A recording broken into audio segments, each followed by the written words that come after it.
ISI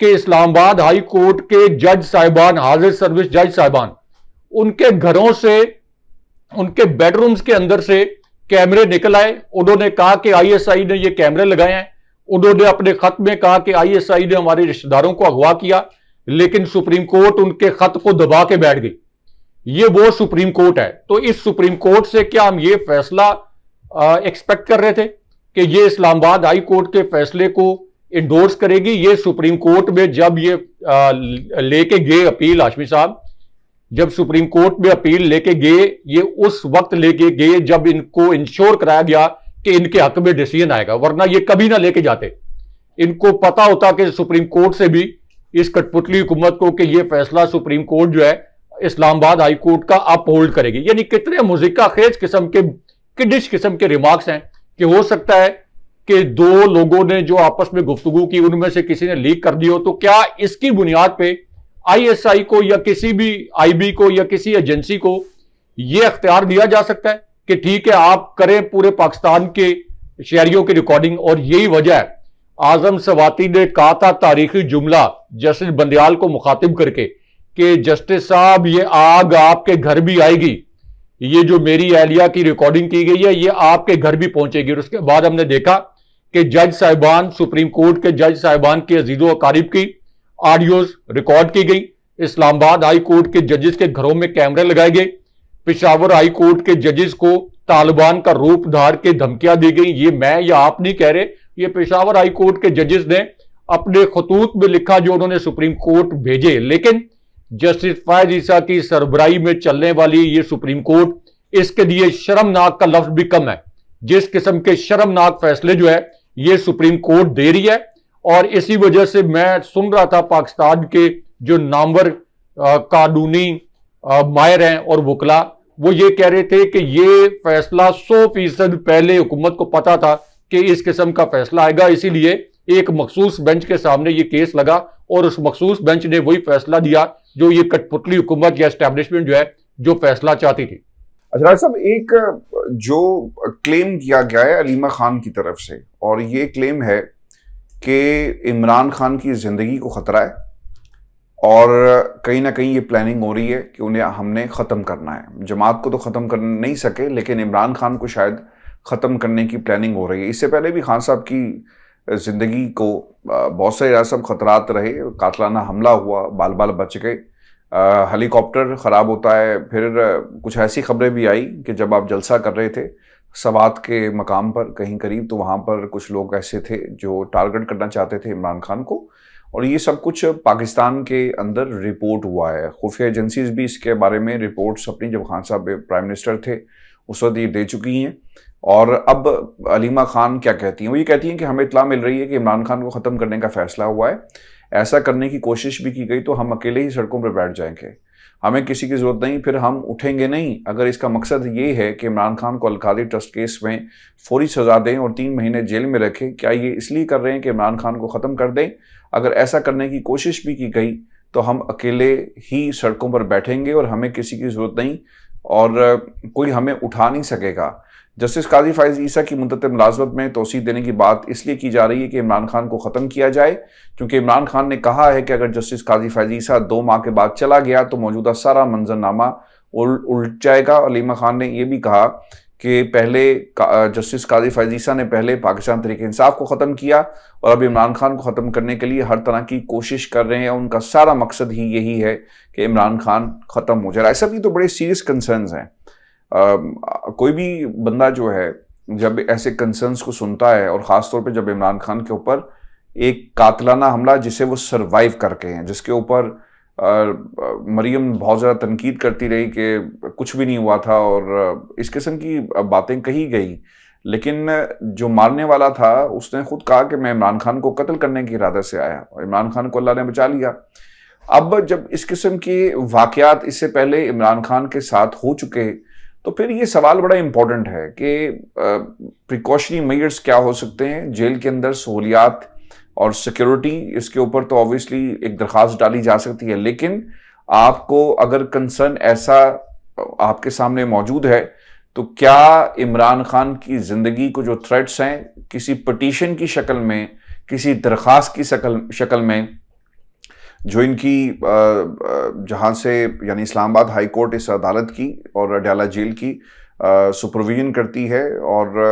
ان کو درخواست دے کر اس معاملے کو ٹیک اپ کیا جا سکتا ہے، یا پھر تحریک انصاف کو کچھ نہ کچھ تو راج صاحب کرنا پڑے گا، چونکہ تحریک انصاف کا سب سے بڑا پرابلم پتہ کیا راج صاحب، یہ نا ہر معاملے میں دیر کر دیتے ہیں، اور اس میں ان کا قصور نہیں ہے، کیونکہ خان صاحب جیل میں ہیں اور باہر قیادت نہیں ہے، باہر بہت سارے محاذ کھلے ہوئے ہیں، پارٹی کے اندر بھی، پارٹی کے باہر بھی، اور پالیسی یونیفائڈ ہمیں نظر نہیں آتی، اور اس کا نقصان پارٹی کو اٹھانا پڑا۔ آپ کو یاد ہوگا کہ جو راولپنڈی کے اسسٹنٹ کمشنر صاحب تھے، کمشنر صاحب، انہوں نے کیا کہا، پی ٹی آئی کو اسی دن دھرنا دے کر الیکشن کمیشن کے دفتر کے باہر بیٹھنا چاہیے تھا، اور جب تک استعفیٰ نہ آتا یہ دھرنے جاری رکھتے، لیکن انہوں نے اس کے اوپر بھی کیپٹلائز نہیں کیا، اور آپ کو لگتا ہی ہے کہ یہ انتظار کرتے ہیں کہ کچھ بڑا ہو اور پھر یہ ریئیکشن دیں، اور جب کچھ بڑا ہو بھی جاتا ہے تو جیسا ریئیکشن آنا چاہیے ویسا ریئیکشن ایسا آتا نہیں ہے۔ دیکھیں ہاشمی صاحب، ایک تو عمران خان صاحب کو سلو پوائزننگ کا جو خدشہ ہے یہ بالکل حقائق پر مبنی ہے، کیونکہ اگر عمران خان صاحب پر گولیاں برسائی گئی تھیں تو وہ گولیاں کس لیے برسائی گئی تھیں؟ وہ ویڈیو ایویڈنس موجود ہے یا نہیں موجود؟ ویڈیو ایویڈنس موجود ہے، گولیاں چلنے کا ویڈیو ایویڈنس موجود ہے، اور اس وقت عمران خان صاحب اسٹیبلشمنٹ کے خلاف ایک کیمپین چلا رہے تھے، اور عمران خان صاحب جن لوگوں کے نام ایف آئی آر میں درج کروانا چاہتے تھے ان لوگوں کے نام ایف آئی آر میں درج نہیں ہوئے۔ تو اس کا مطلب یہ ہے کہ عمران خان صاحب کو ختم کرنے کی ایک انتہائی خطرناک اٹیمپٹ جو ہے وہ کی جا چکی ہے۔ یہ خوش قسمتی تھی، ظاہر ہے کہ اللہ تعالیٰ نے ہر کسی کے لیے ایک خاص وقت لکھا ہوا ہے، یہ خوش قسمتی تھی کہ اللہ تعالیٰ نے عمران خان صاحب کو بچا لیا۔ یہ تو پورا ویڈیو ایویڈنس موجود ہے، اور اسی وجہ سے آپ دیکھ لیں کہ عمران خان صاحب کے اوپر جو قاتلانہ حملہ ہوا اس کیس سے جڑی کوئی تحقیقات بھی نہیں کی گئی، اور عمران خان صاحب پر قاتلانہ حملہ کرنے والا جو شخص ہے اس کا جو وکیل ہے وہ اس وقت اس کٹ پتلی حکومت کا ایجنٹ اور ٹاؤٹ بنا ہوا ہے۔ وہ تحریک انصاف اور خان صاحب کے خلاف کیمپین چلاتا ہے، سپریم کورٹ میں کیسز بھی ان جج صاحبان کے خلاف لے کے جاتا ہے، ریفرنسز، جو کہ کسی بھی طرح کبھی کبھار اس کٹ پتلی حکومت کے خلاف کوئی میرٹ پر فیصلہ دینے کی جرت کر لیں۔ تو اس کا مطلب یہ ہے کہ عمران خان صاحب پر قاتلانہ حملے کے کیس میں اگر کوئی پیش رفت نہیں کی جا رہی تو اس سے ظاہر ہوتا ہے کہ وہ جس شخص پر یہ الزام لگایا گیا کہ یہ صرف انڈیویجول تھا اور اس نے اپنے طور پر گولیاں چلائیں، وہ کوئی انڈیویجول نہیں تھا۔ اس کے پیچھے جو لوگ تھے اب تک ان کی شناخت کر کے ان کے خلاف کارروائی ہو جانی چاہیے تھی، کیونکہ نہ صرف یہ کہ یہ ایک سابق پرائم منسٹر کے اوپر یہ اٹیمپٹ ہوئی تھی، بلکہ ایک ایسے شخص کے اوپر جس کے ساتھ پاکستان کی ایک بہت بڑی تعداد، جو کہ 8 فروری 2024 کے الیکشن کے نتائج کے مطابق 90% سے زائد لوگ جو ہیں اس کے ساتھ کھڑے ہیں۔ تو اس لیے یہ جو علیمہ خان صاحبہ اس سے پہلے بھی ان خدشات کا اظہار کر چکی ہیں، خان صاحب خود بھی بتا چکے ہیں کہ ان کو سلو پوائزننگ کے خدشات ہیں۔ خان صاحب کو گھر سے کھانا منگوانے کی اجازت نہیں ہے، نواز شریف کو ہمیشہ گھر سے کھانا منگوانے کی اجازت تھی، وہ 3 وقت کا کھانا گھر سے منگواتے تھے، باقاعدہ لکھ کے دیتے تھے، اور کئی یعنی 1-2 نہیں کئی ڈشز پر مشتمل کھانا جو ہے وہ ان کے گھر سے آتا تھا۔ لیکن یہاں پہ خان صاحب کو جو کھانا دیا جا رہا ہے یہ ان لوگوں کے کنٹرول میں کچن جنہوں نے اس وقت اڈیالہ جیل کا کنٹرول سنبھالا ہوا ہے، اور اڈیالہ جیل کا کنٹرول کس نے سنبھالا ہوا ہے؟ عمران خان صاحب کے بقول ISI نے یہ کنٹرول سنبھالا ہوا ہے۔ اس لیے علیمہ خان صاحبہ نے جو بات کی یہ خدشات بالکل درست ہیں، یہ خدشات خان صاحب عدالتوں کے سامنے کئی مرتبہ رکھ چکے ہیں، لیکن اس کے باوجود خان صاحب کو گھر سے کھانا فراہم کرنے کی اجازت بھی نہیں ہے، باہر سے کوئی ڈاکٹر آ کے خان صاحب کا چیک اپ بھی نہیں کر سکتا۔ تو اس وجہ سے یہ ایک ایسا معاملہ ہے جس کو آپ لائٹ نہیں لے سکتے، کیونکہ اس طرح کی بہت سی وارداتیں پوری دنیا میں ہو چکی ہے۔ محمد مرسی کے ساتھ اسی قسم کی واردات ہو چکی ہے، اور بہت سے انٹرنیشنل لیڈرز ہیں ان کے ساتھ بھی ہو چکی ہے۔ تو یہ علیمہ خان کا جو خدشہ ہے یہ کوئی مفروضہ نہیں ہے، بلکہ یہ ٹھوس جو زمینی حقائق ہیں ان کی بنیاد پر انہوں نے یہ خدشہ ظاہر کیا۔ بہت شکریہ صاحب۔ ویورز یہ آج کا ہمارا شو تھا، اپنے کمنٹ ضرور بھیجیے گا، چینل کو سبسکرائب کرنا مت بھولیں۔ مجھے اور ابراہیم راج صاحب کو اجازت دیجیے۔ اللہ نگہبان۔ اللہ نگہبان۔